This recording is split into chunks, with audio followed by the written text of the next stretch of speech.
கையெழுத்து தொடக்கமே அந்த 16 வயதில்தான் கமலஹாசன் நடித்து காட்டினார். அந்த படத்தில் ரஜினிகாந்த் வில்லன் கேரக்டராக நடித்தாலும் அந்த படம் புகழ்பெற்ற வரங்கு நிறையவே உண்டு. அப்பேற்பட்ட படங்களில் நடித்த ரஜினி எப்படி ஒரு கதாநாயகனாக உருவாக முடியும்? ஒரு வில்லனாக நடித்து தன்னுடைய கரு நிறத்தை கொண்டு இவரால் என்ன செய்துவிட முடியும்? பரட்ட முடியோட அவர் செயல்பட்ட சினிமா வாழ்க்கையில் பல நூலகங்கள் இருக்கும் என்றால் அதற்கு இல்லை. உண்மையில் அவரை உழைத்து வந்த ஒரு நடிகர் தான்.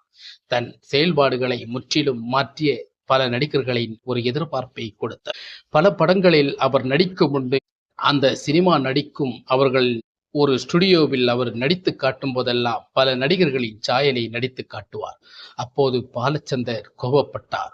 நீ உனக்கு ஸ்டைலில் மட்டும் நடி, மற்றவர்களை கம்பேர் பண்ணி நடிக்காதே, அப்படி என்றால் உன்னுடைய நடிப்பு கெட்டு போகும் என்று பாலச்சந்தர் சொன்ன வார்த்தை அவருக்கு ஒரு பாடமாக அமைந்தது.